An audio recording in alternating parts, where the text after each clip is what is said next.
Hey, I'm Decathlon Gamer. Welcome back to F1 Manager, episode 65. 4 races to go in the season, and kind of wrapping things up. There's not going to be much happening besides the races themselves over the next few episodes, and then, of course, turning on research for next year. The last two regular upgrades for the car are on their way for this season, and then we are focused on next year's car with pretty decent change, technically, for next year's car. Not massive, but definitely not a small change either.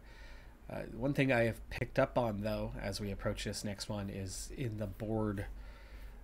Of course, they're happy with this season. They wanted us to finish fourth, and we are second, and it looks like we might hang on to that second. And even if we don't, even if somehow over these last 4 races, which now is starting to feel unlikely, I think we've got this one covered. If Ferrari catches and passes us, that's still third, and there's no way we're dropping below third.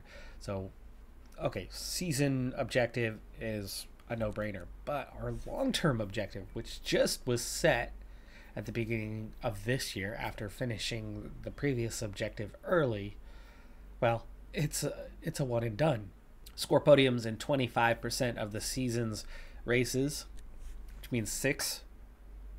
We've already done it. We've done that in 7 races this year in the first year. So well ahead of schedule on that one, and that's already going to be another big plus, and the board's going to advance us to another goal. The thing that I think they get wrong on this game is that should increase your funding, not just keep your job, right? You complete your goals, your small season objectives. Okay, you should see small increases to your funding. You complete long-term objectives, you should have a more drastic increase to your funding.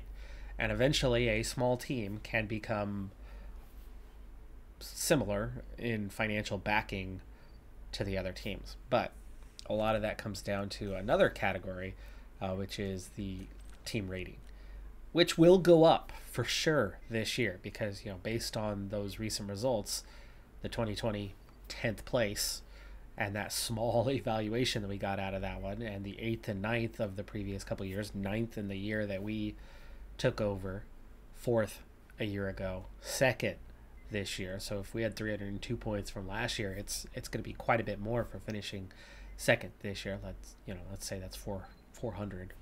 I have no idea what the value is going to be, but 400 for this year, and then where your value drops off year by year, a 2nd and a 4th and a 9th and an 8th versus, we're replacing a 10th with a 2nd, the outgoing versus the incoming, and all of those are going to scale, upward year by year. So we're going to have a higher constructors result towards our team rating. The drivers' results as well. I mean, we had nobody in the top 10 the previous 3 seasons, and then last year we had somebody 6th. This year we have somebody currently P2. That's going to be worth quite a few points. Now, the heritage is going to be unchanged. The seasons entered goes up by 1. Maybe we hit the next point in that, but I don't know. Seems like that's on a different scale entirely. So will we get to 1 additional point? Maybe. But we're not adding championships or anything. So the heritage will be unchanged, but you're going to see a pretty solid climb in the score for these. And it also looks like it could and should be enough to push us to revered, to 600 plus territory, and get that team rating to that 4th level. And maybe that's the one. That's the one that's going to push our budget to. Very next day, the front wing design is completed. So this is one of those last 2 parts for this year's car. So we need to get on with manufacturing that one quickly. We want to get it on in time for the U.S. Grand Prix. So we may rush it. We have plenty of money to do so as necessary. While we're still weeks away from the next period where things are going to unlock, you don't want to do the major upgrades on those. This is where you knock out another minor upgrade. So side pod with 6 engineers on it is going to take 1 month which means it's going to take about a week and a half after the end of the period, but it's going to give us plenty of time to get another research project in before the end of the year, and hopefully this time, backed with resources. So we're targeting side pods, targeting that 30% decrease in engine cooling, and trying to, help that one get back up the grid order a little bit. It's going to put us at 62% for the car overall, which is not great, but it's still actually better than where we started this year at. And just 2 days later, the final upgrade of the year, the chassis, is also done as well. We'll see if we can get this one ready in time. It obviously takes longer to manufacture, so we'll see if it can get ready in time for the US Grand Prix, but we'll try. And here's the advantage of having funds, plenty of them, and not being anywhere near your cost cap. We're going to go ahead and spend an extra nearly $1 million to emergency manufacture 3 chassis, which means we'll have one for each car plus one in reserve, and then we'll start regular manufacturing of an additional 3 to get us, or maybe just 2 to get us through the rest of the season. Here is the comparison for that new chassis. It's going to give us a little more top speed than before by making us lighter, which is also going to give us just an ounce of better cornering, just a hair bit better in DRS top speed. It's same with the dirty air, a little easier to follow a car when you're lighter, but engine cooling plus 5%, so that part, pretty big upgrade for that one, and that should help us going forward, as that was a weaker area. For me though, the one that stands out is a little bit more top speed. Likewise, the first couple front wings are ready to go, and this is how that one is looking for the car. You can see, purely as its front wing, its downforce. Our low speed is plus 100th, medium speed is plus 100th, and our high speed, it's all plus 100th. It's not big gains, but it's something. Dirty air cornering gaining 1%, medium speed nearly 8%, and a little more than 0.5% for the high speed, with brake cooling going up about 1.5%. And entering the final 4 races of the year with our final upgrades now on the cars, this is how the car will compare for the remainder of the year. And of course, if anybody else comes up with any new upgrades over these last couple of races, then it's just going to put us further backward. We're not going any further forward this season. So our top speed still below, nearly 0.2 below grid average. Our acceleration is still below, but it's so much closer than where it used to be. I mean, we used to be really, really far behind in this department, and we have almost hit grid average now. Cornering is back ahead of grid average, but not by much. It's fairly close. In fact, that front wing upgrade that we just did essentially made the difference from being right about or just a hair behind in grid average to just slightly ahead in grid average. DRS top speed is now so close. It's almost identical to grid average, and the acceleration is exactly grid average. So you could say across the board we are now an average team. The car is average. Dirty air cornering is a little bit better than average by about 1%. So again, pretty dang close to being bang on average.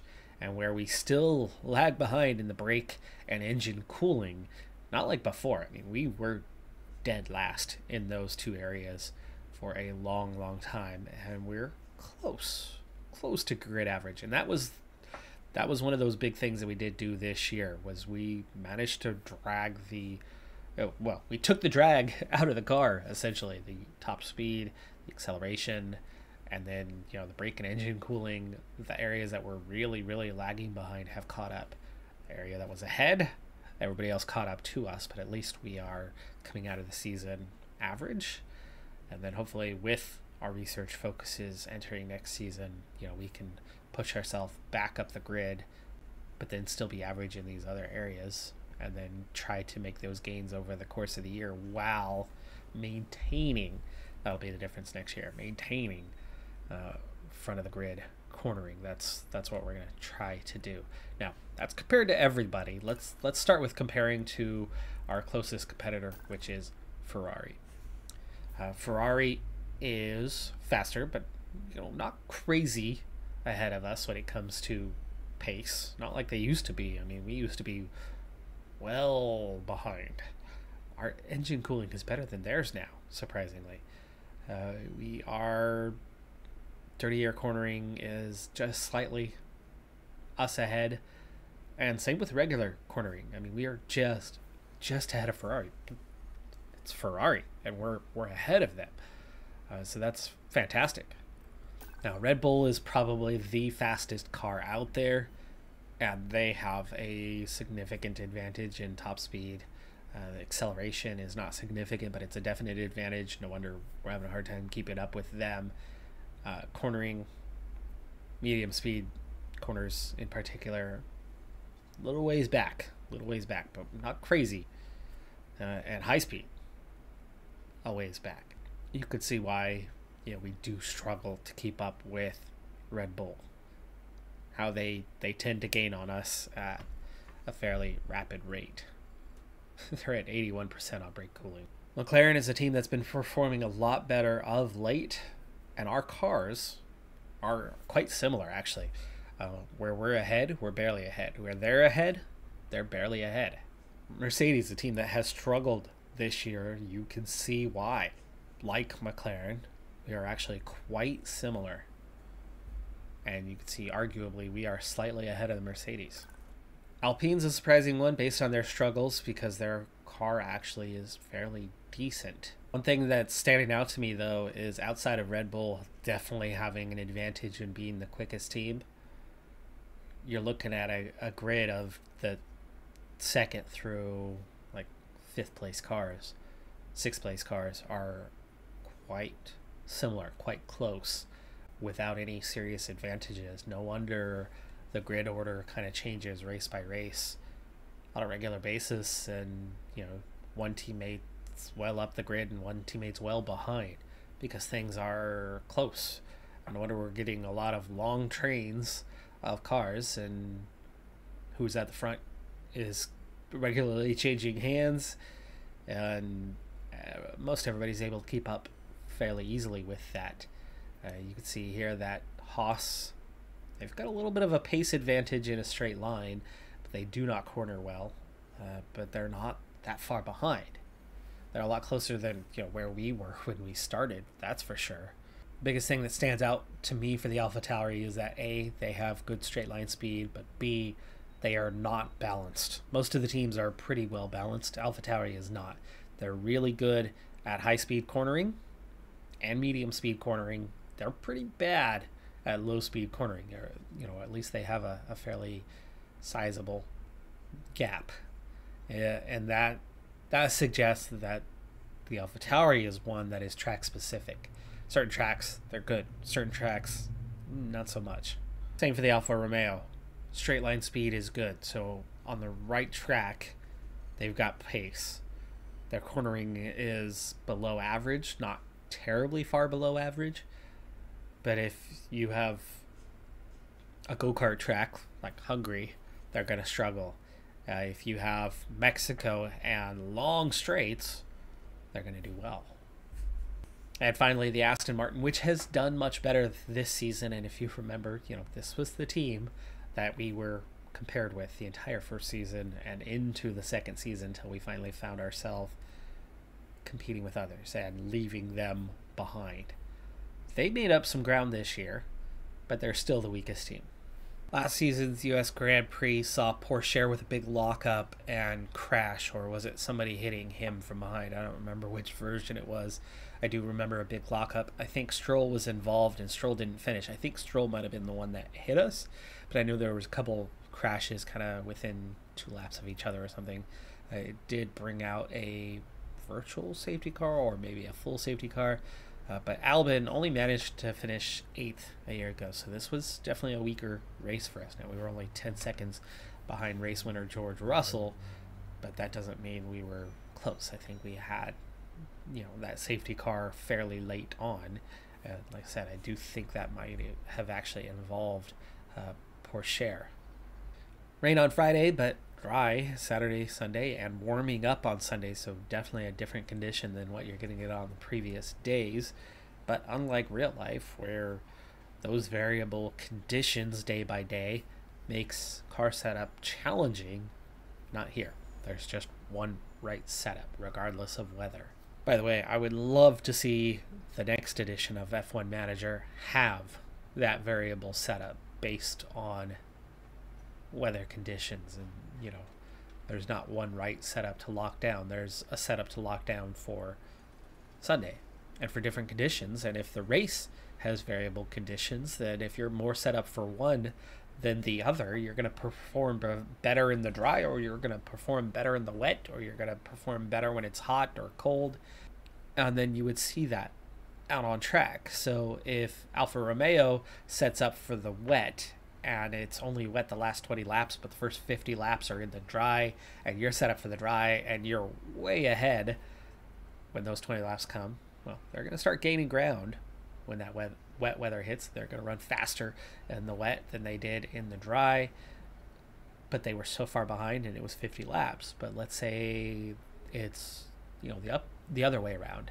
First 20 laps are in the dry and then it's wet for 50 laps, and so you have that dry setup and you get out ahead and you're running 4th and 5th in the dry, and Alfa Romeo's running 16th, 17th by the time you come out, and then you're running wets the rest of the race, and your 4th, 5th slowly slips back and you find yourself finishing the race like 8th and 11th or something. And meanwhile the Alphas, they pit and they were towards the back of the grid, but because they had the setup built for wet conditions and run faster, they find themselves not only in the points, but comfortably in the points. One of them gets all the way up to like 5th place and the other one finishes 9th or 7th, and they end up beating you on the day, even though your car is faster than theirs to begin with,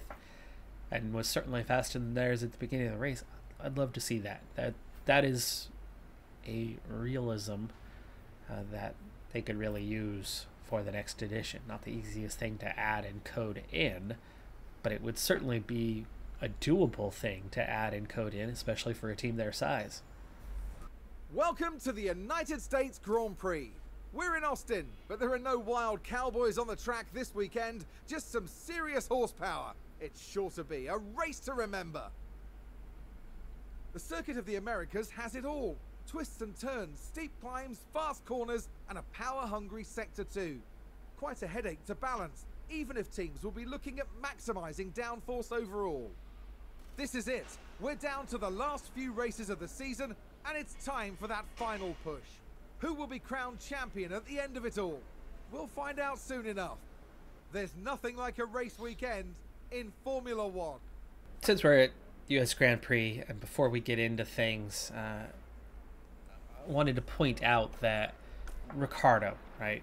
US Grand Prix, there's been talk about Ricciardo being in the 11th team, as in Andretti, who finally has funding to pay the entry fee to join the grid, and instead of having to have exceptions to get admitted, where they've been pushing and trying to get in and haven't been allowed so far. Without entry, there's not much that they can do to stop them. If they meet all of the criteria instead of just most of the criteria, I don't see how they're denied entry to be the 11th team. Now, the argument about Ricciardo, whatever, never mind that part. It's what made me think about it. But I do think that disallowing Andretti from joining the field makes absolutely no sense to me. A lot of more recent fans who have started supporting the sport go, "Oh, 20 is perfect." 20 often leads to a barren wasteland, and good racing is good racing, and you like good racing, whether it's at the front or the mid-pack or in the back of the grid. And when there was 12 teams, when there was 24 cars on the track, there was a lot more racing happening in those various places. When you started thinning the field, there's less traffic, therefore less racing, less overtakes. You want more racing, you want more overtakes, you want more action, you want more chaos, you want it clean, most of us, but you still want more action. And more cars makes more action. You know, the US based sports in racing have a lot of things wrong about them, and there's a reason why personally I'm a Formula One fan and not a NASCAR fan, which is what I grew up with. My dad's still a NASCAR fan. He still watches every NASCAR race. I think drive fast, turn left is boring. So I got away from it. But there are certain things that they do have right. And, you know, from whether it's IndyCar, whether it's NASCAR, whether it's many, you know, of the multitude of other series that are based in the US, one thing that they pretty much all have right is they have a lot more cars in the field. With a jam-packed grid, there's a lot more action happening. And I'd love to see Formula One expand back to 12 or even 13 teams. I'd like to see a point structure that also mimics that and, you know, expands to 12 cars or 13 cars or 15 cars getting points. I do agree that the back end should not earn points, but I don't understand why Formula One ever even had a system where only 6 cars scored points. It doesn't make sense to me why you have to be that far up. I get that you don't want to reward DNFs or really bad finishes or bad races. You've got to have access to the midfield 2 points to separate those teams as well, not just the teams at the top. Anyway, well, let's get into the content. We'll push forward to qualifying. As we go to start our banker lap, Russell comes out right in front of us. He's going to get in the way of both cars, so chances are our banker lap will be compromised here. I think Joe should be out of the way in time and is, but Russell absolutely impacting our time. Where will we land? Now, speaking of landing, so we have 4 races left. The components that we have are certainly usable. We're not stretching ourselves to the very limit, but they're not in perfect shape by any stretch of the imagination. As you can see, we're down on time here, but not by a wide margin. We'll see where we land, you know, here shortly. I'm wondering if I want to go out again, but softs do not last long here. So realistically, a second run is not going to be good, as tire wear, you know, they're only set to last 17 laps. You're putting 3 in, so you're down to 81% already, instead of other tracks where you might be at 89 at this stage and can go out and put in a pretty good lap. You go out a second time and poof, you're in trouble. But my philosophy for these final 4 races is essentially split those up. So 2 races with a weaker set, 2 races with our strongest set of components that remain. And Mexico, of the 4 tracks, is easily the weakest track that we are going to see. And seeing that we're already outside of the top 10, I do think we're going to have to go to a fresh set for our final run with 6 minutes to go. So let's go ahead and get set for that. Just to make sure, yeah, 13th and 14th does not feel safe to me. We're not going to reuse that same set for this last run. But Mexico being the weaker of the 4 tracks, that's definitely one where I want to put the weaker components on, assuming that, you know, we'll be lucky to get in the points, period. And if we do, we're not going to score a ton of them. So I'd rather use the weaker points or weaker parts there than, you know, elsewhere.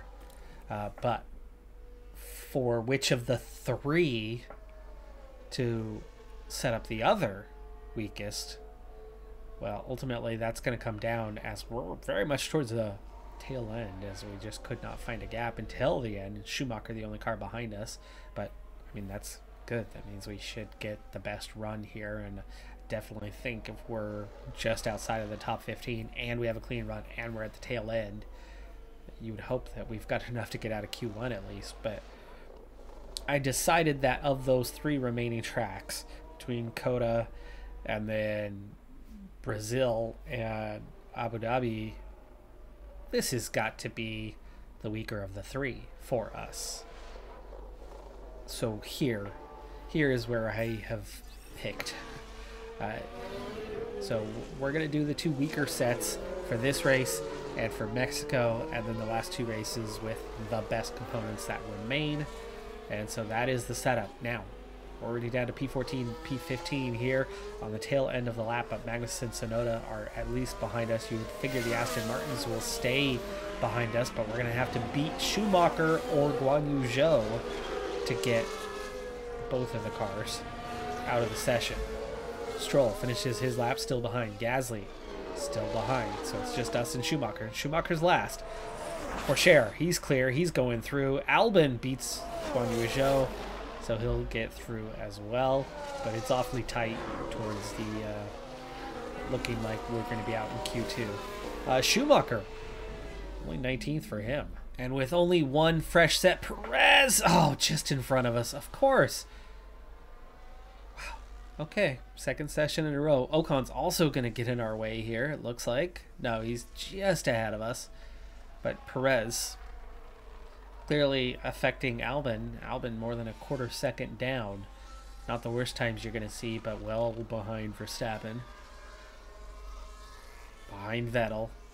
So our banker lap, not a great one. Now, the good news on that banker lap was that was the used set, because we only have one fresh set left. We're going to save it for the second run. Get these guys set up for that. Hard to get a very good time in there, though. 8 minutes left in the session. Albon is slowest so far. Pourchaire's time looks tolerable to finish their laps, and Zhou had to get past Hamilton. It affects him. Bottas has a clean run, though. You would expect him to be fast, and he's behind Pourchaire. So Pourchaire from P6. Dang, okay, that's a good lap. But Albon from P14 is in trouble. So Pourchaire will get him going first, and then now Albon. With, we'll say, Albon as he starts his lap. Pourchaire a bit ahead, and definitely in a bit safer situation as we start our second run here in Q2. And how many cars will be on a used set for this run? I'm going to guess quite a few. We've got the fresh set for this one, so here's to hoping that that works out very much in our favor. As the checkered flag comes, we'll speed it back up a little bit here. And times are coming across. Pourchaire still P6 with already 5 guys behind him. So Pourchaire will make it to Q3, but what will Albon do? He is definitely on the tail end of the lap. He should be green. He is green. Everybody ahead of him was slower from 9th on down, and Albon squeezes out a P10. Nice one there, just enough. Pourchaire's lap, very impressive. That was on the used set. Ocon actually first out here for the Q3 session, and nobody's going to get in the way. Perez will be out of the way, I think, even of Ocon. Like we've had a spin. And there you go. Leclerc spins on turn 20, but we get our laps in. Pourchaire ahead of Alonso, but we are P8 and P10 after the first run. But that is the used set. We'll keep the fresh set for the final run here. And this time we ride with Pourchaire here in our final run. Right now, provisional 8th and 10th. We do have, what, 4 cars here in this session that are carrying penalties today with new components. So they will be moving back, meaning we could have pretty good start position here. So far, the lap looks really clean from Pourchaire as we head down the backstretch. We are 2 of the last 4 cars running out there. I think there's a Ferrari close behind me. Yes, there is. So he's going to be riding in my dirty air, and that's going to slow him down a little bit. Verstappen crosses the line, provisional pole at 7/10 ahead of anybody else. Much faster car, much faster driver compared to his teammate, so no surprise that he is easily on pole. But remember, the field is fairly bunched up otherwise as we come around the final turn, and Pourchaire all the way up to P5. Wow, what a time from him. What about Albon? Albon is going to come across the line. He needs a much better time than what he had before, and it's nearly a second better than what he had before, but that's only enough to get up to P9. So Pourchaire, fantastic qualifying to get all the way up to the 3rd row, but with penalties to both front row cars. No wonder Max Verstappen was so much faster than everybody else. Brand new everything, or at least brand new something. Those top two, including the Ferrari, going backwards. So that is really good. The other Ferrari, Carlos Sainz. Hello, hello. Okay, well, this is really good. I don't know how much of a penalty Leclerc is going to be holding on to, but, you know, if it's 10 or more, we're looking at both Ferraris starting from outside of the points and us starting from second row. Drivers are strapping themselves in, ready for race day. Qualifying went well for Williams, as attested by their strong position on the grid. Now it's all about finding that edge for the race itself.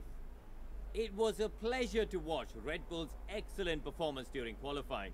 Their drivers will now be looking ahead to the race itself and hoping to capitalize. And the sun is shining bright here today. This is perfect weather for teams and drivers alike to show us what they're capable of. And it goes without saying that a lot can happen over the course of 56 laps, so prepare yourselves for all the action of the United States Grand Prix.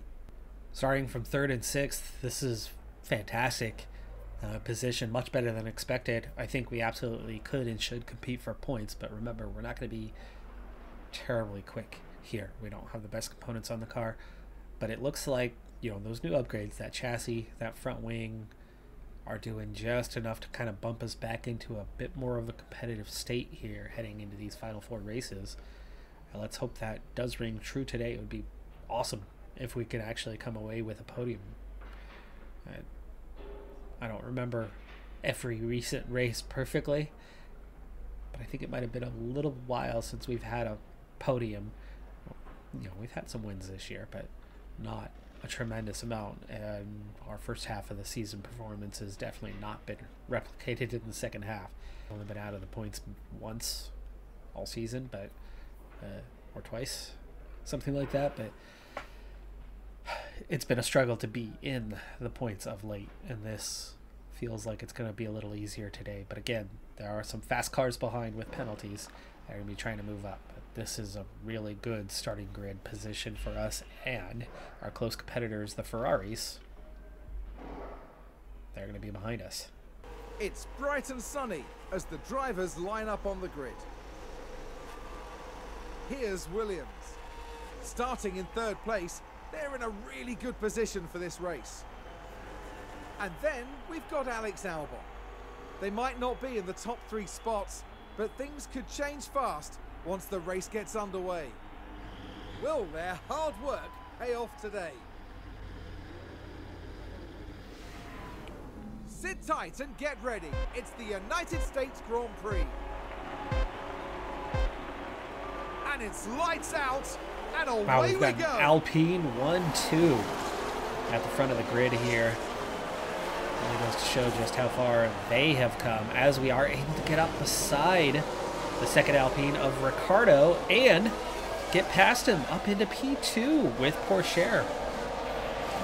Well, we very much are happy to settle in now. I don't want to get necessarily to the front. I'd like to have the comfort of running in P2 and be able to run comfortably in a very ideal position for this first stint where we can quickly, you know, save a lot. Meanwhile, Albon also making his way through, getting past the McLaren of Bottas, and that is Perez ahead of us, and we are getting up inside of him as we head down the backstretch as well. So Albon with the potential to go up another spot and into P5.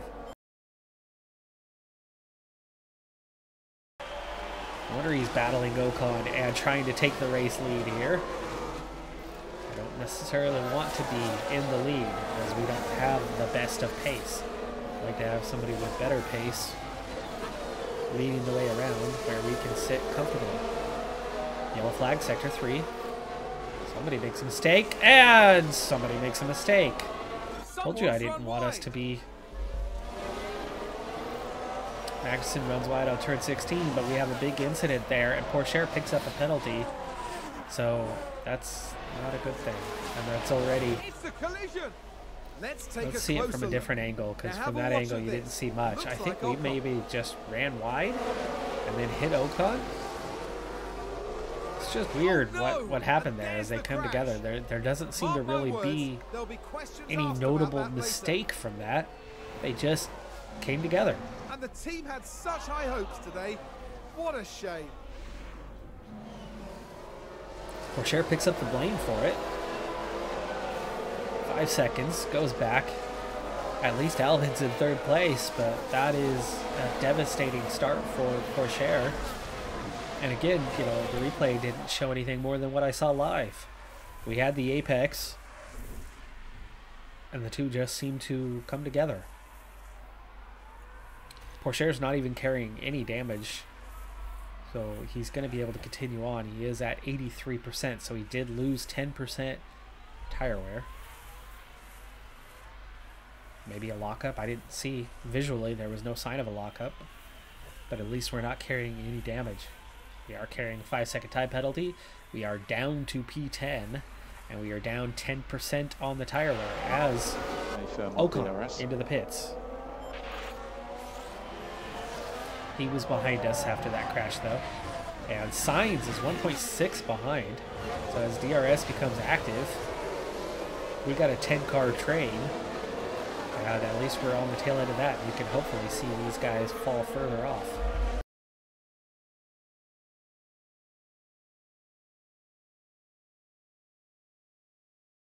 You know, actually, forcing an earlier stop's not necessarily a bad thing, strategy-wise. There's a medium hard strategy, and then there's a medium hard medium, and I'm guessing the whole wow, okay, 5 cars have opted for softs. Ocon's already pit and is on the hards because he had damage, hence we get the penalty, right? But there's some guys that are going to pit early, so they've opted for the soft medium hard strategy, and that's an interesting one to try to take on, as they're not going to have the tire life. I mean, it's predicted to go a good 20 seconds slower.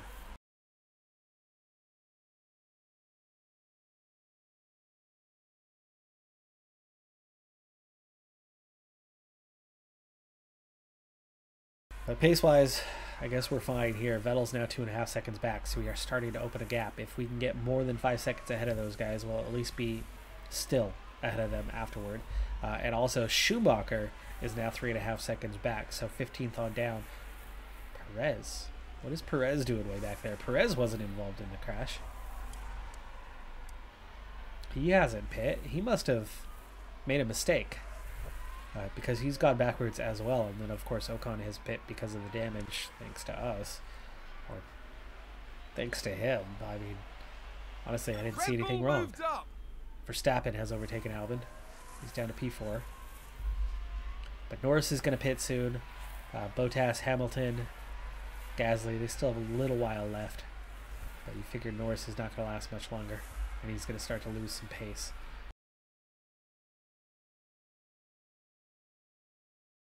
So I'm not sure what suddenly happened, why we went from 3/10 to 1.2 in a couple of corners. I didn't see a mistake, but we were well off the pace.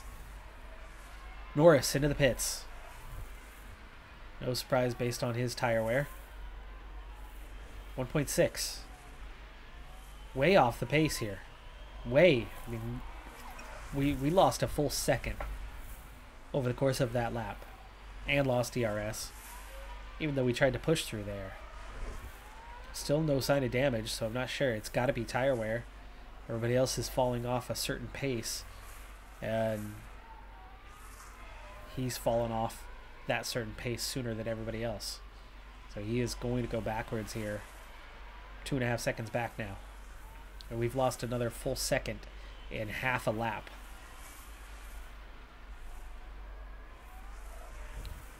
Sainz is going to have to go by. Bottas, Hamilton both pitting. So that is the other soft compound guys pitting just one lap later. And Gasly. So Albon is up to P3 with Verstappen. Albon very close behind. Or, sorry, Ricardo in the lead. And then those two close behind. And we have an incident. Yellow. Sector 3.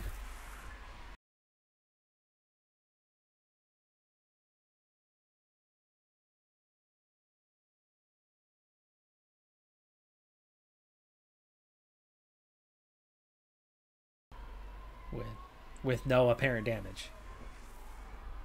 We had DRS. We turned the engine up when we saw that it was coming down. We still had DRS, and yet he still fell behind. Now 4 seconds behind the group in front. Oh, and Russell Ferrari has seemed just to gained have a made it place. back up.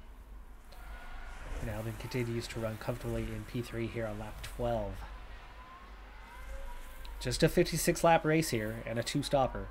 Tire wear is very, very high here. And you can see, apparently, pace has a major falling off. Now 5 seconds back is this group.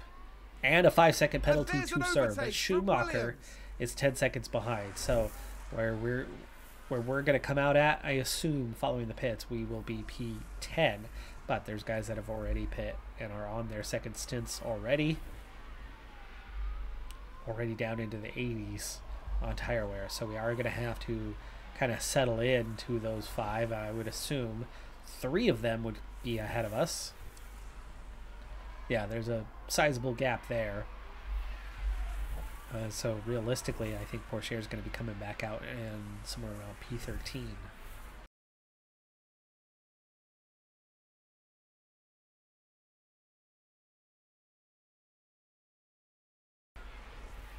Verstappen pits. Verstappen has pit already. So he's doing the medium, hard. So Verstappen going for the medium, hard. Others will pit soon, I would imagine, as well. Sainz goes around. And Albon overtakes Ricciardo for the race lead. Ferrari advance the race position.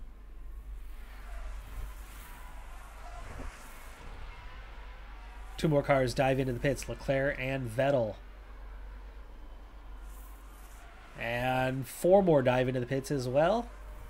That's a big group. Sainz does not, though. Porsche somehow has pace to overtake Sainz, but and kind of lead him out fairly easily.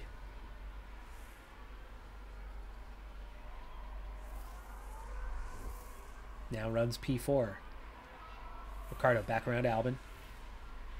Yellow in sector 1. It's one of the trailing sounds like cars. someone's gone Perez wide runs there. wide. Further pushing him back. How are we looking on? We have 7 cars that have yet to pit.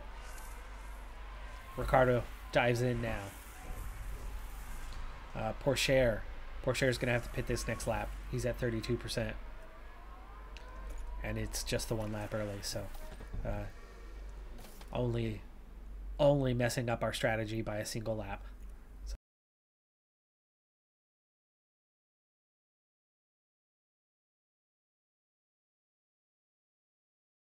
Porsche has to sit for 5 seconds. 10! Holy crap, he got a 10-second penalty? Wow. Okay, I didn't know that it was a 10-second penalty. How do you get a 10-second penalty when you are on the apex and it's a simple incident? You have the inside, and there was plenty of racing room to the outside. Wow, okay. Well, that was a surprise. We come out just behind Perez. Leave court, please. Joe, Magnussen, Ocon all on the hards. So we are behind Ocon now with that 10-second penalty. And all the way down to P17. 5 seconds further up Keep would have put pushing. us with Ocon. 34 seconds down. It's a race position gained for Mercedes. Russell has overtaken Albon, falls to P2. Those 2 are the last ones out. I would imagine Russell's probably going to pit this lap. But we're not. We're going to stay out at least 1 more. Clearly we are faster than Perez. Perez is on softs. So far off the pace. Yes, Russell does pit, as I predicted he would. And we are going to attack this lap for Albon. And he will pit. He's going to be well ahead of back off. Porsche.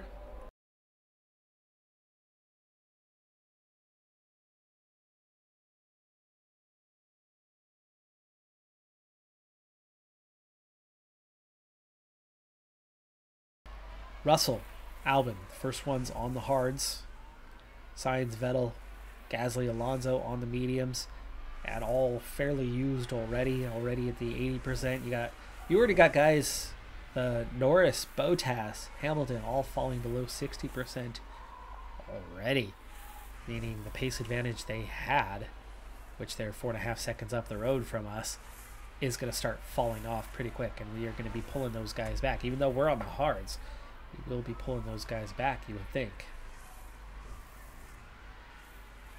Sainz and Vettel are caught behind us.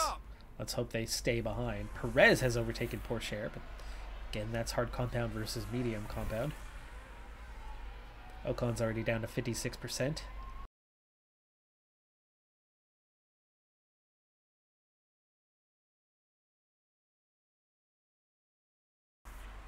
Already, without any help, we get around Ocon, and we're stopped on track. It's a spin!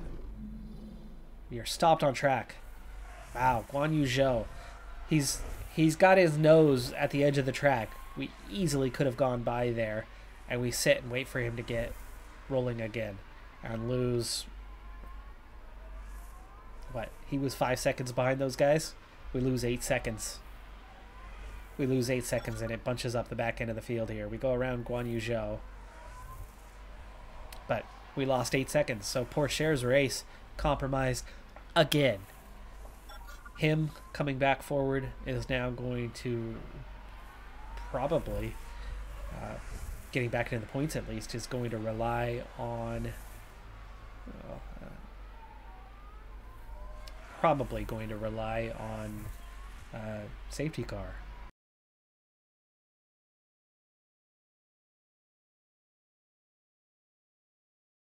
But meanwhile, those gaps have really changed. Verstappen well out in front.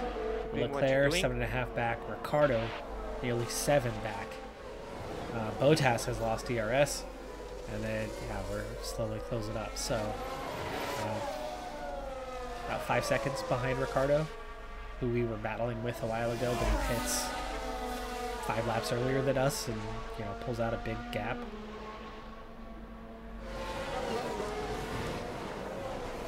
Ricardo's not yet below that 60% threshold, though. Okay, keep pushing, Those guys are, and that's why they've gone around, they've gone past, and those guys are dropping back, and we are catching up to them. Position gained for Mercedes. Meanwhile, Gasly, Alonso also already in that danger zone, so we should be coming back at them. But Magnussen in between on a similar strategy to Pourchaire. Well, we'll keep an eye on that. We're 13 seconds back of Magnussen. Magnussen just over 1 second behind those guys. We'll see if it gets up to them and starts passing them soon. No one pits yet.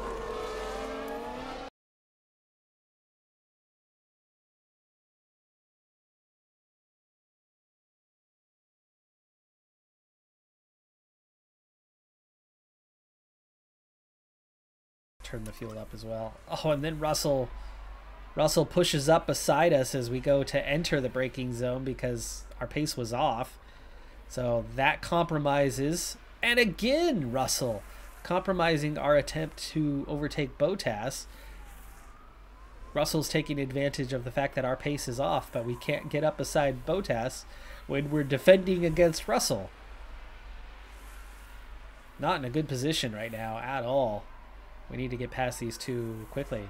Our pace is really, really off at the moment. By the way, Pourchaire now 10 seconds back. Magnussen did get past those two, but he is not driven away from them, and Ocon pits.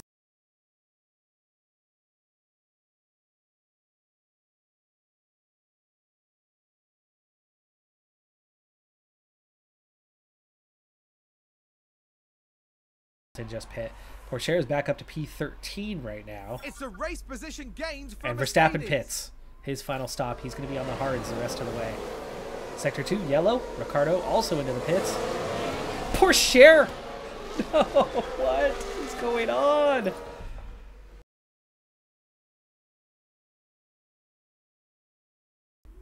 Pourchaire is going to have to finish the race on softs, I think. 5-second pits penalty. We'll see the incident here shortly. Pourchaire is having a terrible day and having a terrible COTA. This is not his track.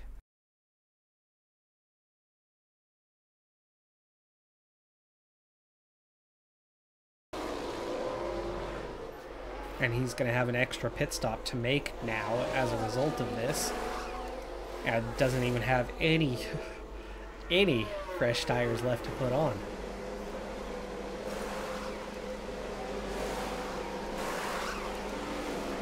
We're going to be lucky to finish better than last after this.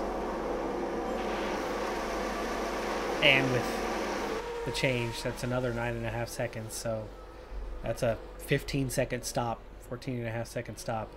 And we are last place. And have one more stop to make. So yeah, like I said, he's going to be lucky to finish better than last here. And there's an overtake from Williams.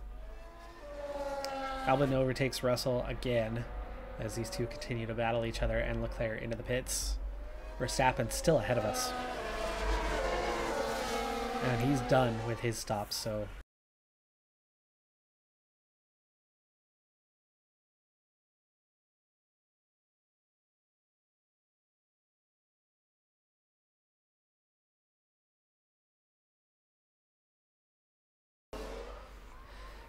So Pourchaire is just 3 seconds behind Sonoda. But again, once we catch and pass some of these guys, we still have to make another pit stop. So Pourchaire is unlikely to do any better. Now that first mistake from Pourchaire, a 10-second penalty, not a fan of at all, as we had the track position and we had racing room. At worst, it's a racing incident. At best, it's Ocon's fault, as we had the track position.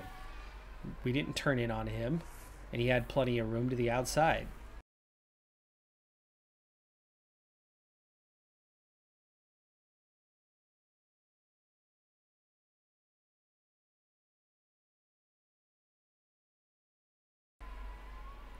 And we've seen how bad the pace is, so we really can't afford not to stop, as Albon nearly gets around Russell, even with the engine turned down. We're already 7 seconds behind Leclerc, by the way, so those top two are running away. Bad news, really bad news, that, you know, Ferrari is well positioned. It looks like cruising to P2.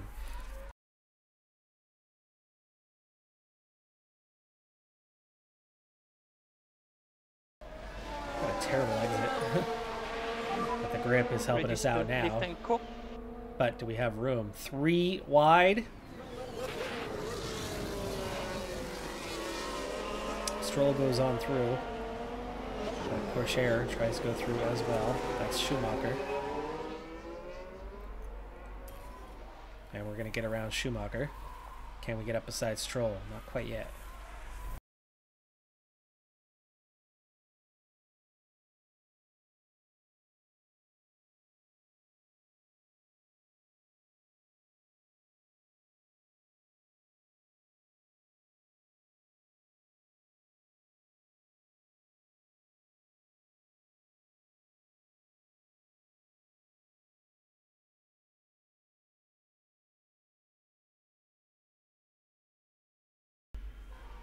.538 for the stop for Albon, and we are already down to P10, and should be well ahead of Alonso. Not well. Holy crap, that's further behind than I thought. Russell, 7.5 seconds up the road. I thought we'd be about 3.5 behind. 4 seconds worse than I thought we would be. Ouch. But our fuel in a good state, and those tires are going to easily last till the end with better pace. And you can see tire wear is the big thing. We're going to have good pace here. We're going to drive away from Alonso, who's on 58% hards.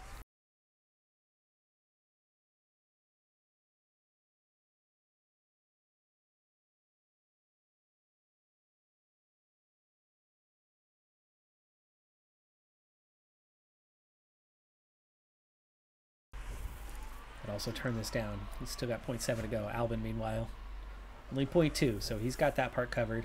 6 seconds behind Sainz, and look at that, Russell making his way through. Fastest lap and P6. DRS helping get that fastest lap, so as soon as we actually make it up to those guys, multiple cars have crashed. in Sector 2. We got an Aston Martin and an Alpha have crashed. Schumacher and Stroll. Schumacher and Stroll have crashed. We don't need to see it.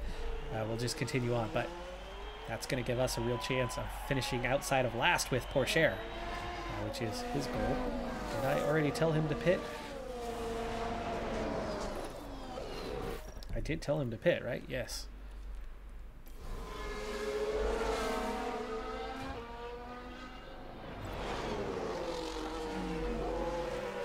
Schumacher also into the pits. Will Stroll continue on? Stroll also pitting. Okay, this is good for Pourchaire. We're already looking at P18 because we had passed those two previously.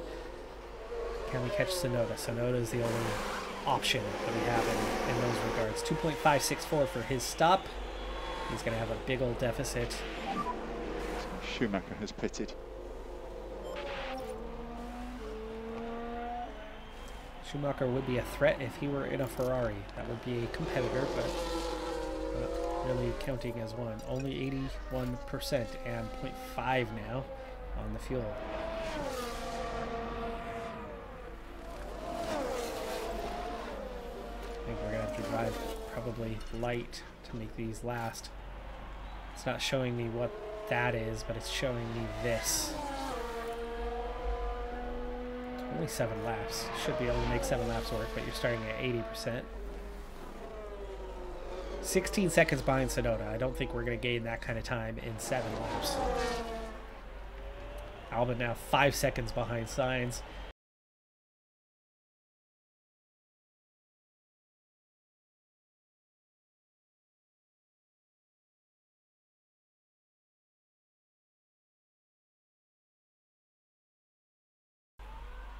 We are catching Verstappen. Will it let us pass? In the past, you could not. New updates suggest that you can. And we've got a yellow flag in Sector 1. A Mercedes is involved in it, and a McLaren. Norris picks up a penalty, and a Ferrari. It's a crash, and it's more than one car. We can take a look. See that now. one. Watch this. Albon We're moves up looking at 3 Lando positions. Norris with Russell on the outside. Oh no! And there's the crash. No, it's not. Words, that's Hamilton. That's Hamilton. Later. And they continue on into that next corner and then collect the Ferrari, or at least slow them up.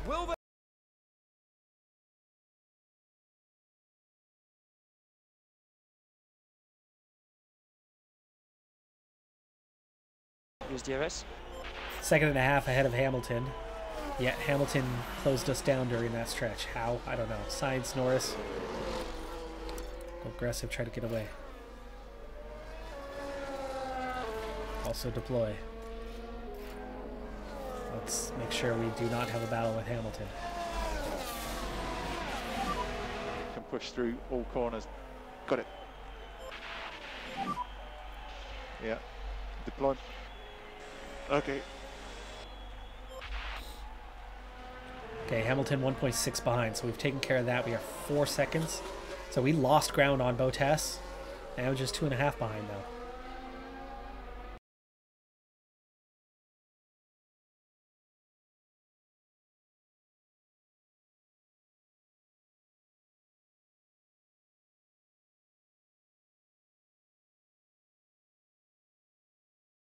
And with DRS, he's closing right up on us, and they might be giving us penalties. Verstappen starts the last lap. Getting back unlapped gives us, one more to go. And we blue flag and get out of the way. See? Lico increase, please. Ridiculous. And look how far behind we are. Okay, focusing on Albon. We got around Bottas. We have not gotten away from him. We're happy So to let's push work on trying to with do the tyres. that now.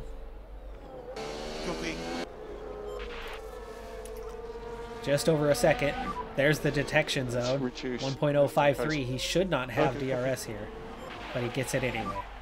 Okay, you're starting It was the more than final a lap. second. It was more than a second, but he gets it anyway. Okay, attacking for the lap. We're 5 seconds behind Vettel. I don't think we're going to catch him, but getting back to P6 is okay. Pourchaire awful day.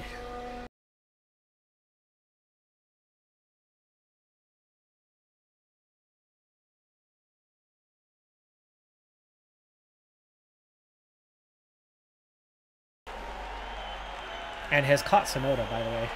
I mean, his race is over. Well, says he's caught Tsunoda. Realistically, he hasn't. But on the next lap, it would show that he's ahead of Tsunoda. Look at that. He's overtaken him on time, but the AI is just like, I don't know what to do here. Your race is already done. You can't move forward, but oh my goodness, you've caught Tsunoda.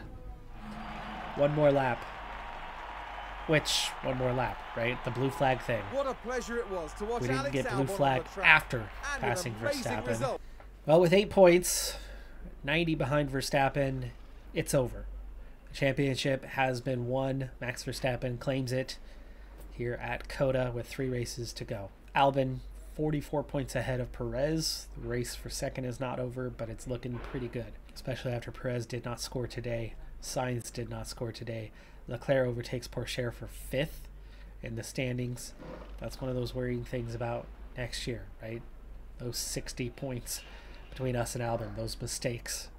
Now, Doohan's going to make fewer mistakes. Doohan has the same pace as Pourchaire, and the tire wear part is largely fixed. Doohan is a better driver than Pourchaire is now, but I still think we could be sacrificing 50 points comparatively this season to next, switching to Doohan. But that's okay. It was the plan all along, was to take young drivers and try to win a championship with them. And in the Constructors, title's definitely done here as well, I think. Maybe not. 112 behind with, what is that, 42 per race? 25, 18, and 1. Yeah, 44 per race, so 88 and 120, 132. 132 points is the gap that they can't score a point the rest of the season for us to have any shot. Constructors is not mathematically wrapped up yet, but it's very, very close. Should be next race. Red Bull's the quickest. We're not stopping them. Keeping a decent gap over Ferrari today, at least. Only losing 10 points gives us a pretty good chance. The next race is going to be the pivotal one. If we are still ahead of Ferrari following Mexico, I like our chances. And looking at the gap right now, I'm liking our chances. That is going to do it for this episode. Haas, last place team. Aston Martin's not even last. Haas, the last place team, scored 2 points today, now on 14 for the season. I'm Decathlon Gamer. Like, comment, subscribe. I'll see you next time. Have a good one. Be safe out there. Bye for now.